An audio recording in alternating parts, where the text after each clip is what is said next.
Okay, so I have a little time to have a head-on-head talk with you about how to improve your business strategy from a perspective of revenue generation, profitability, and also trying to think through with you how things work today when we do marketing. Now, I was fortunate enough to have already gone through a multi-million dollar phase with my own business and sold that business. And now I do a lot of consulting, but I also help a lot of people with just thinking through process steps. Because unfortunately, today's world is based off of sound bites and clicking things and not reading and taking, let's just say, sizable steps forward in the wrong direction. So a lot of the business owners I speak with, although their best intention is to make a good decision, they don't have a historical context. Now, I'm lucky enough to be old and wise in this particular framework of marketing because I've done it for 15 years. Much like a stockbroker or a person that knows a lot about a topic, I know a lot about this because I've set up hundreds and hundreds of companies with marketing programs. And just like anything else, not all of them have been successful, but a majority of them have been. And that's why I was able to help myself as a business owner become successful because I helped other people. Right? So whether you're in a service business, you're in an industry where you're supporting customers that are local, or you're providing a service where you're the physical attribute, or your team or the people on your team are the physical attribute, these principles are still the same as they've been since I started doing marketing 15 years ago. So if you can just listen and bear with me and try to become relative to understanding that this is sort of how things work today, especially, you're going to learn how to become more successful in what you're doing by basically having some knowledge. I'm not going to go too deep here, but just a little bit of a cursory knowledge of how processing of today's marketing works and why companies are successful and why I've actually helped people become 8-figure brands by working with them on making sure that they do the things correctly for their business when they're marketing their business. So it really comes down to branding your business and making your brand and your business the right choice for the consumer or the customer. Now, the general theory here is that people buy for emotional reasons, not typically for logistical reasons, even though there are some constraints there on pricing and so forth that we'll get into. But if your brand is smart, it provides a service with a return that's usually pretty decent if you've set up your pricing correctly. But the goal is how do you get customers to pay attention to you? Because this is where we're at. We are at an attention economy. There is no other thing that you need to do today but get people's attention. Because if you can do that, then you'll be successful. Because we're in a race for whoever grabs the most attention. There are 3 or 4 different models to think about. We're going to concentrate on the top 3. I won't get into the 4th one yet because it's not really worth it, because I'm not going to talk about AI today. But we are going to talk about the 3 things that make a lot of sense for most business owners. There is the organic presence, which is the natural presence when someone tries to search for you. There is the paid presence where you pay services like Google and Facebook and Instagram and TikTok to promote you. And then there is database marketing. Okay, so these are the 3 main components. So if you can just bear with me for the next 5 minutes or so, I'm going to explain to you how it all works together. So basically what we want to do is we want to have what we call a content operating system. This means that whatever you do, whether it's providing a service or people come to you or whatever it might be that you do for a service structure, you go out there or they come to you or whatever the strategy is, you have to start telling your story from the beginning to end. That doesn't mean having customer testimonials. It's basically what you need to do is talk about what you do for a living and how you solve the problem over and over and over again. And usually this means by doing it in the social channels, because that's where people spend the most time. Because their phone is their world everybody's phone, just like yours, has 4 or 5 buttons on the front of the home screen that people spend hours a day on. Facebook, Instagram, YouTube, basic channels, right? And you've got to be able to be in those channels. It is the TV of today.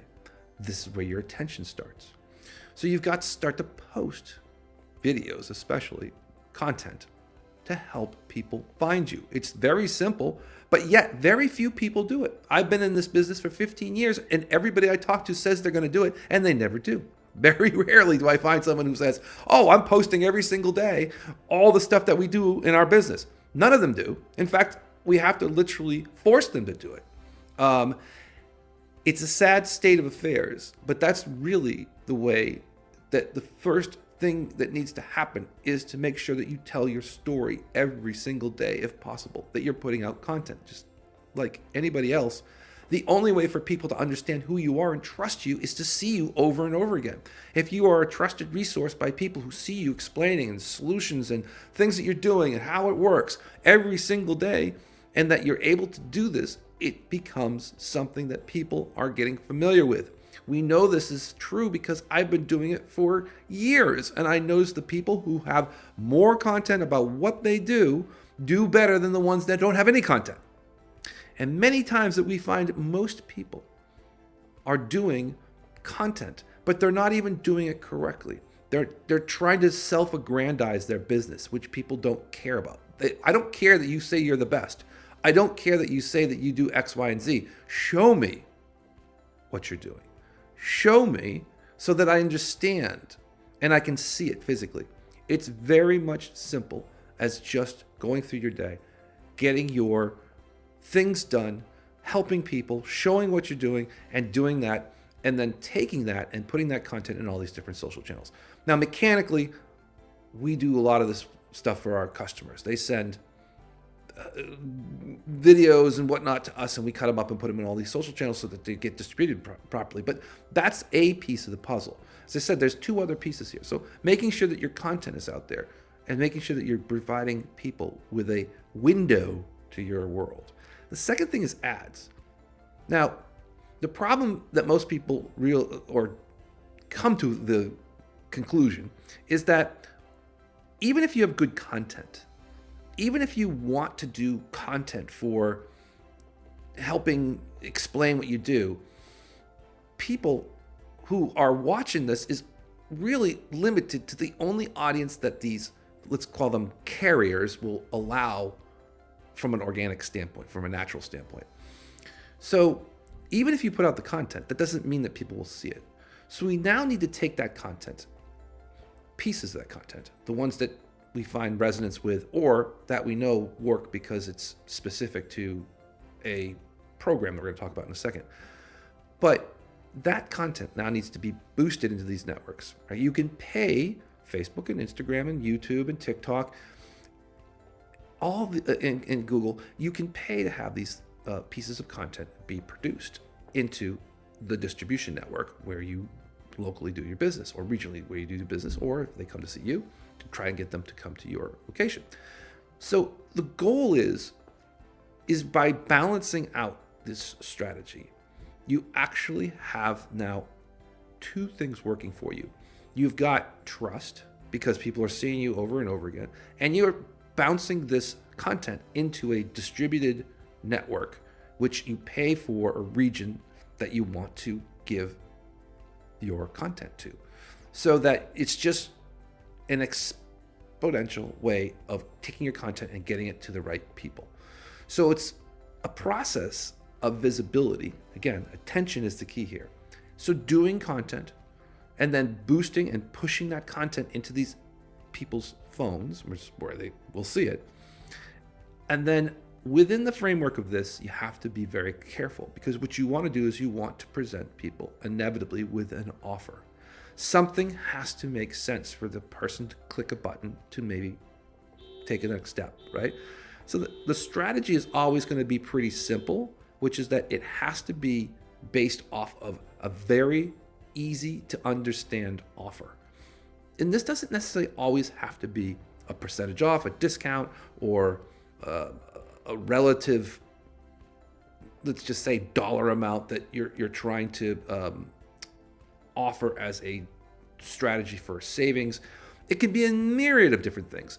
The point is that you have to clearly articulate an offer that makes sense for the market. And sometimes this takes testing. So you have to be very relative about what you're doing. You have to actually put stuff into the market that makes sense. And a lot of things you can understand by looking at your competitors.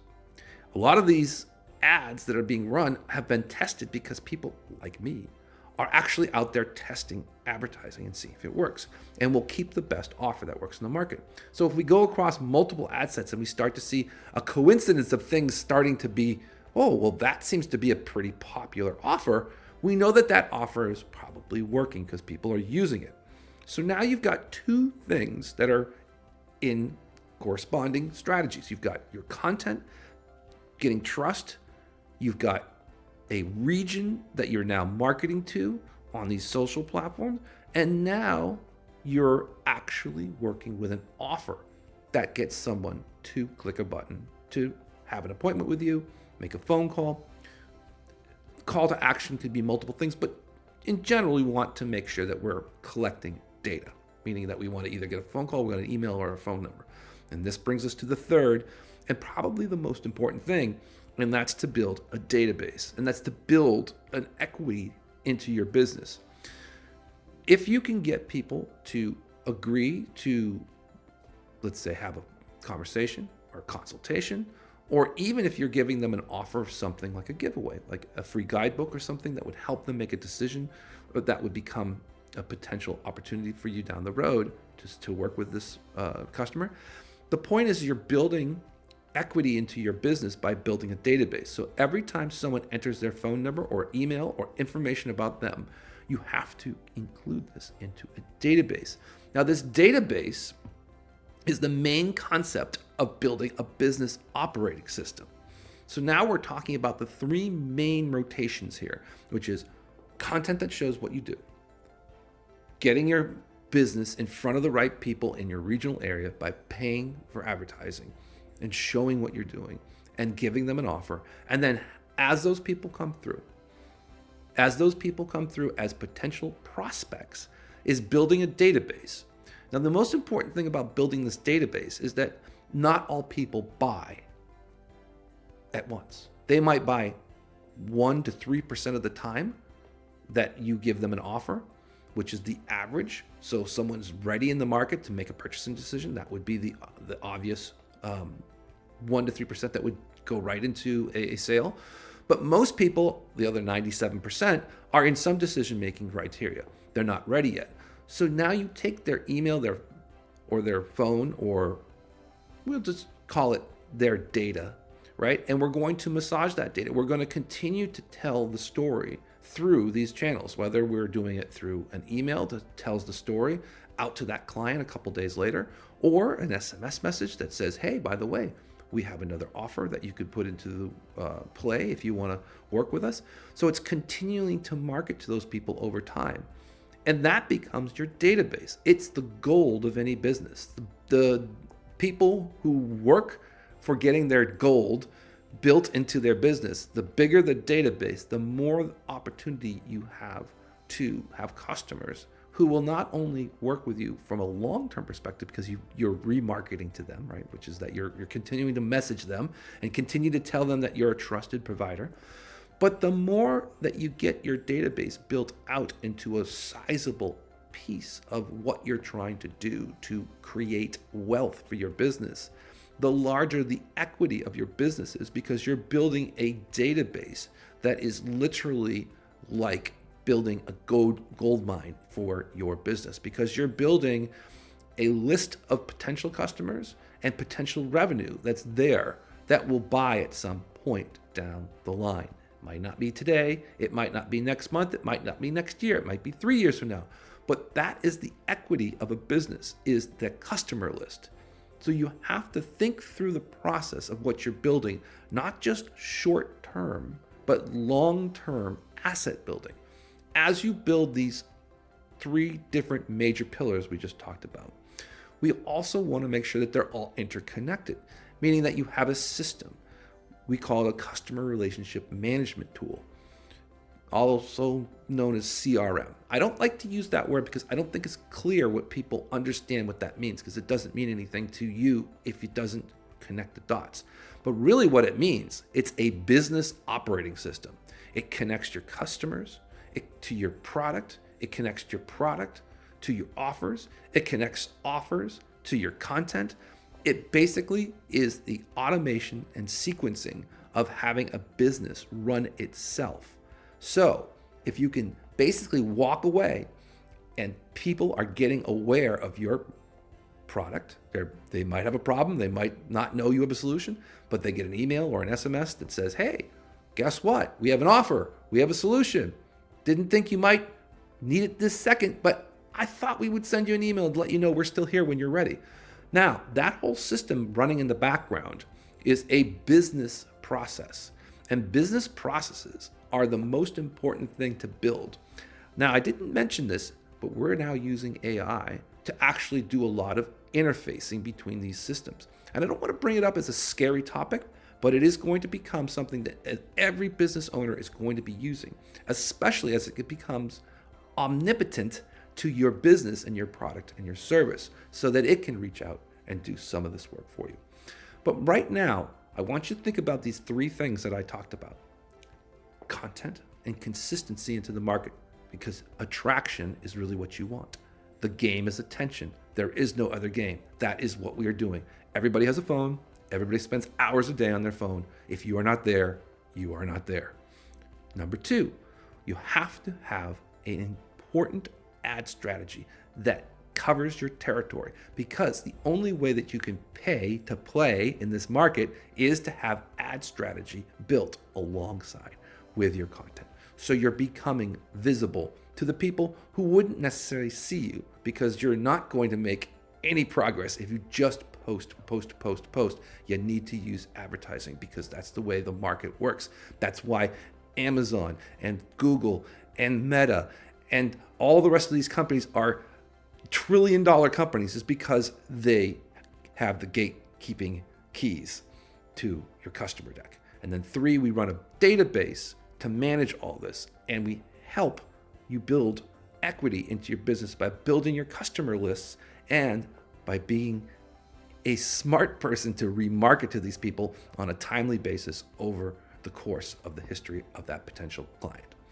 So this is some basic things, just so that you understand how it works. If you can do these three things and you can move your business forward, it's the first building block of having a worthwhile endeavor, so that you're not putting stuff on sticky notes, putting it behind a desk, wondering where that customer went, willy-nilly throwing up posts that you forgot that you didn't know when you were supposed to put it up, because there's no cadences, there's nothing, but maybe you put it up Wednesday and then you forgot about it and you didn't put up another post until Thursday, haphazardly running ads for a few days, saying they don't work and then taking them down. All of those things are the crowning achievement of poor business operators, because there's no consistency and there's no plan and there's no database. I see it all the time. Small businesses suffer from just being absolutely inept on this type of business, which is, you are now fighting the NFL. There are way more of me out there helping businesses become experts at driving their revenue and their profit. And if you don't become one, you're going to get run over. So I would encourage you to learn stuff like this. There are lots of videos out there. This is a precursor to the things that I can tell you that are much more important, that are going to come down the pipeline behind all this, which relate back to what I was saying, is that there is another force that is coming into the market that we're all going to have to work with and do defense on. As the technology gets better and better and faster, these things are going to become more and more important to learn and more important to take advantage of. And the people that do will win and stay consistent and have a thriving business. I hope this helped. I wanted to make sure you understand this isn't scary stuff. You just need to implement. It's not hard. That's what we've been doing for a living. Well, I've been doing for a living for 15 years. And I've seen lots of growth. But I've also seen people who've run away. And those people who've run away, they're not around anymore. And I know why they're not around anymore, because they just didn't take the time to implement correctly. And I've seen it over and over again. If things are done correctly, don't have to go too fast. You just have to do them in the right order. Basic blocking tackle, just like a football game. Put your people on the field. Make sure they know how to block. Make sure they know how to take care of, let's say, tackling. And then we can get into more finesse as you get a little further. So go out there, make a difference. Use someone like me who can help. Or what's even better is learn on your own. I know that's hard. Most people don't do it. I'd say 1% do. But that's why I've been able to help lots of people, because they want us to do it for them. And I don't blame them. It's just like anything else in life. We specialize in certain things that we're passionate about, and this is what I'm passionate about.